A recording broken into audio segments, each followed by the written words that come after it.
बिस्मिल्लाहिर्रहमानिर्रहीम।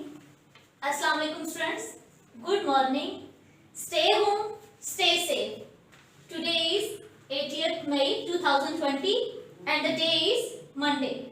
आज मैं क्लास 7 को सबसे पहले इंग्लिश बी की डायरी एक्सप्लेन करूंगी। आज की हमारी इंग्लिश बी की डायरी है paragraph 2। Now open your English B books.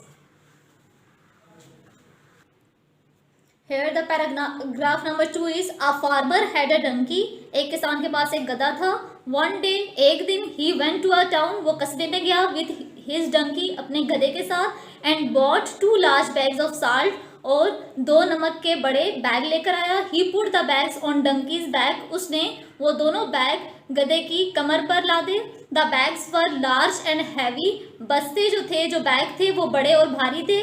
The farmer left the town, किसान ने कस्बे को छोड़ा and went to his farm, और अपनी खेतों में चला गया। अब मैं आपको इसके क्वेश्चन आंसर एक्सप्लेन करूंगी। Now open your notes. Here the first one question is where did the farmer go, किसान कहाँ गया, and the answer is the farmer went to the town, किसान कस्बे में चला गया। Question number 2, was his donkey with him, क्या उसका गधा उसके साथ था, and the answer is yes the donkey was with him. Question number 3, what did he bye, उसने क्या खरीदा, and the answer is he bought 2 large bags of salt, उसने नमक के 2 बड़े बैग खरीदे। Question number 4, where did he put bag, उसने bags को कहाँ रखा, and the answer is he put the bags of salt, उसने नमक के bags on the donkey's bag, गधे की कमर पर रखे। Question number 5, why were the bags heavy and large, bags जो है वो भारी और बड़े क्यों थे, and the answer is the bags were so heavy due to salt, bag जो थे वो नमक की वजह से भारी थे। Question number 6, what did the farmer do then, फिर किसान ने क्या किया, and the answer is the farmer left the town, किसान ने कस्बे को छोड़ दिया। And question number 7, last one question, where did he go, वो कहाँ गया, he went back to his farm, वो अपने खेतों में चला गया। Here English B diary is completed. हमारी इंग्लिश बी की डायरी कंप्लीट हो चुकी है। अब मैं आपको साइंस की डायरी एक्सप्लेन करूंगी। क्लास 7 की आज की साइंस की डायरी है chapter number 6, question number 6.10, 6.11 and 6.12। Now open your science notes. Here the question number 6.10 is what happens when, क्या होता है जब, फर्स्ट पार्ट है magnesium reacts with dilute HCl, जब मैग्नीशियम रिएक्ट करता है डाइल्यूट HCl, HCl आपका हाइड्रोक्लोरिक एसिड है। मैग्नीशियम का सिंबल है Mg plus dilute HCl, HCl को HCl से शो करेंगे। जब मैग्नीशियम डाइल्यूट HCl के साथ रिएक्ट होता है तो मैग्नीशियम क्लोराइड बनता है प्लस हाइड्रोजन बनती है। यहाँ पर अब इसको बैलेंस किया गया है, यहाँ पर Mg1 है तो यहाँ पर भी Mg1 ही है, यहाँ पर मैग्नीशियम बैलेंस है। अब यहाँ पर क्योंकि Cl2 है, क्लोरीन 2 है, जबकि यहाँ पर 1 था। अब इन दोनों को बैलेंस करने के लिए इन्होंने यहाँ पर 2 साथ मेंशन किया है। अब क्लोरीन बैलेंस हो चुका है और हाइड्रोजन भी 2 है और यहाँ पर भी हाइड्रोजन 2 है। यहाँ पर आपका पार्ट नंबर 1 कंप्लीट हो चुका है। Part number 2, sodium hydrogen carbonate reacts with dilute H2SO4। H2SO4 आपका फॉर्मूला है सल्फ्यूरिक एसिड का। अब सोडियम हाइड्रोजन कार्बोनेट जब डाइल्यूट H2SO4 के साथ रिएक्ट करता है तो क्या बनता है, क्या होता है, सोडियम हाइड्रोजन कार्बोनेट का फॉर्मूला है NaHCO3 प्लस H2SO4 आपके सल्फ्यूरिक एसिड का फॉर्मूला है। अब जब ये इसके साथ रिएक्ट करेगा तो ये सोडियम सल्फेट बनेगा प्लस कार्बन डाइऑक्साइड बनेगा प्लस वाटर बनेगा। अब इसको इन्होंने बैलेंस किया है, यहाँ पर Na1 था, यहाँ पर Na2 थे। इनको बैलेंस करने के लिए इन्होंने इस फर्स्ट वन के साथ 2 मेंशन कर दिया। यहाँ पर Na बैलेंस हो चुका है। इसके बाद यहाँ पर कार्बन डाइऑक्साइड, कार्बन यहाँ पर 2 थे और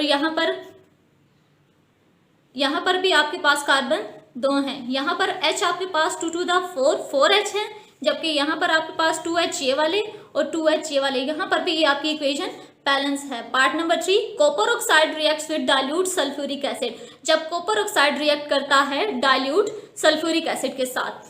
कॉपर का फॉर्मूला है, कॉपर ऑक्साइड का CuO और सल्फ्यूरिक एसिड का फॉर्मूला है H2SO4। जब ये इसके साथ रिएक्ट करेगा तो कॉपर सल्फेट बनेगा प्लस H2O सेपरेट हो जाएगा।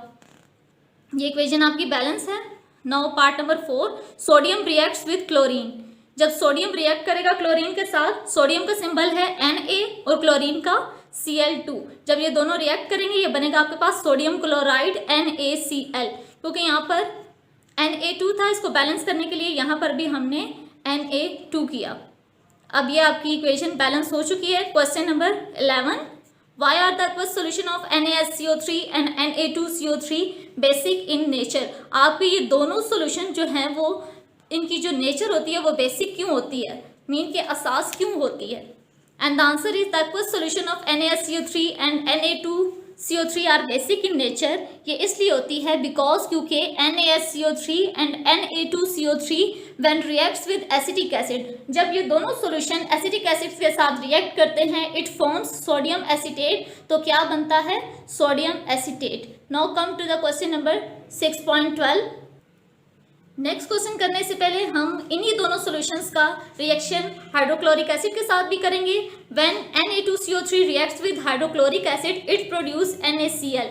जब ये Na2CO3 रिएक्ट करता है हाइड्रोक्लोरिक एसिड के साथ तो ये प्रोड्यूस करता है NaCl, सोडियम क्लोराइड, जो कि आपका साल्ट है। आफ्टर न्यूट्रलाइजेशन ये एक प्रोसेस है, इस प्रोसेस के बाद आपका ये साल्ट प्रोड्यूस होता है। So NaHCO3 and Na2CO3 are basic in nature. इस वजह से इनकी जो नेचर होती है वो बेसिक होती है। अब हम क्वेश्चन नंबर 12 करेंगे। How does the soil become acidic. जो सॉइल होती है वो उसके अंदर तेजाबियत क्यों आ जाती है, वो एसिडिक क्यों हो जाती है। And the answer is farmers use fertilizer like ammonium nitrate. किसान जो है वो खाद का इस्तेमाल करते हैं जैसे कि अमोनियम नाइट्रेट है विच कंटेन नाइट्रिक एसिड, जो कि नाइट्रिक एसिड रखती है। नाइट्रिक एसिड का फॉर्मूला है HNO3। So fertilizers used in excessive increase the acidity of soil, क्योंकि वो एक बड़ी तादाद में उसे इस्तेमाल करते हैं जिसकी वजह से जो सॉइल होती है वो उसके अंदर तेजाबियत आ जाती है and its nature become acidic, और उसकी नेचर एसिडिक हो जाती है। Our science diary is completed. Our science diary is completed. Now come to the social study. आज की हमारी सोशल स्टडी की डायरी है chapter number 5 short question. Now open your social studies notes. Here the first one short question is why industries are important। सनतें क्यों ज़रूरी हैं। Industries are important for the development of a country। किसी भी मुल्क की तरक्की के लिए इंडस्ट्रीज बहुत अहम हैं। Which Muslim countries are good in industries। कौन सी जो मुस्लिम ममालिक हैं वो अच्छी हैं इंडस्ट्रीज़ में, मतलब कि सनतों में। Indonesia, Malaysia, Saudi Arabia, Turkey and Iran are good in industries. ये सारी कंट्रीज़ हैं जो कि गुड हैं इंडस्ट्रीज़ में। Question number 3, what do you know about Malaysia. Malaysia के बारे में आप क्या जानते हैं। And the answer is Malaysia is the most developed country and produces high tech goods. Malaysia जो है वो बहुत ही तरक्की याफ्ता मुल्क है और ये पैदा करता है बहुत ही हाई क्वालिटी अशिया। Question number 4, what are Indonesia's main products. Indonesia की अहम प्रोडक्ट्स कौन सी हैं, अशिया कौन सी हैं। And the answer is the main products of Indonesia's are rubber, coconut, coffee and rice.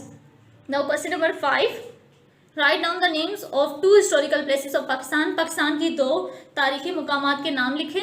And the answer is the names of 2 main historical places of Pakistan are Mohenjodaro and Harappa. Our study diary is also completed. Our study diary is completed. Now come to the maths. आज की हमारी maths की diary है exercise number 10.2 question number 6 और 7। हम exercise 10.2 को question number 6 और 7 करेंगे। Now come to the question number 6.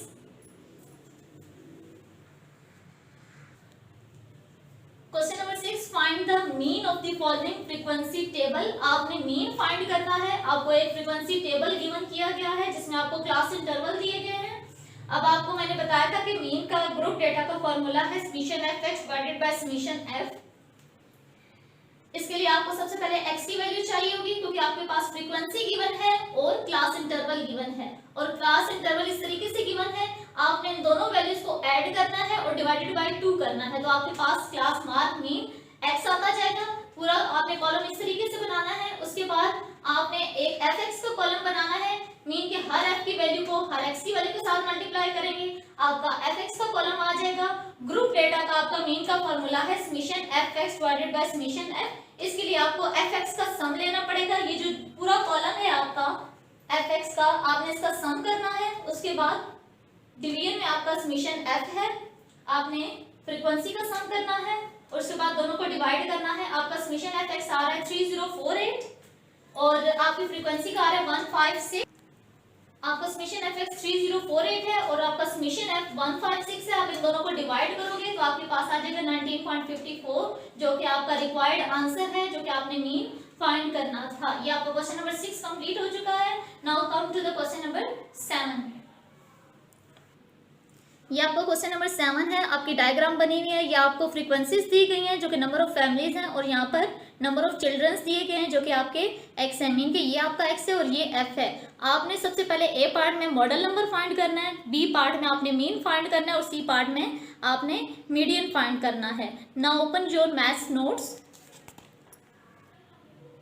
अब डायग्राम में देखें, सबसे पहले आपने सम ऑफ एफ निकालना है। आपने हर डायग्राम के थ्रू हर इस डायग्राम की इस एक्स की वैल्यू को एफ की वैल्यू के साथ मल्टीप्लाई करना है। यहाँ पे आ रहा है 0, 0 को आप सबसे पहले मल्टीप्लाई करोगे 5 के साथ, फिर 1 आपका कहाँ तक जा रहा है, 1 को आप मल्टीप्लाई करोगे 20 के साथ, फिर आपका 2 आ रहा है, 2 को मल्टीप्लाई करोगे आप 40 के साथ, फिर आपका 3 आ रहा है, 3 को मल्टीप्लाई करोगे 25 के साथ, फिर आपका 4 है, 4 को मल्टीप्लाई करोगे 10 के साथ। इसके बाद इस सब को मल्टीप्लाई करने के बाद ऐड करेंगे तो आपको 215 आ जाएगा। एवरेज ऑफ चिल्ड्रन, मीन कि आपने इसका मीन बताना है। मीन के लिए आप क्या करोगे, आपको नंबर ऑफ फैमिलीज कितनी दी गई हैं 100, आप इसको इससे डिवाइड करोगे तो ये आपके आ जाएगा मीन। उसके बाद आपका मीडियन और मॉड। मॉड आपका क्या होता है, first highest frequency. First highest frequency क्या है आपकी 50, तो 50 की एक्स की वैल्यू कौन सी आ रही है आपकी 2, तो आपका मॉड क्या आ जाएगा 2। और मीडियन क्या होता है, मीडियन के लिए आप इसकी पेयरिंग कर लोगे दोनों साइड से, ये 0 और 1, यहाँ से 3 और 4, तो यहाँ पे आपका मीडियन आ जाएगा 2। आज की हमारी क्लास 7 की डायरी कंप्लीट हो चुकी है। I hope you will understood all the lesson and learn it with great interest.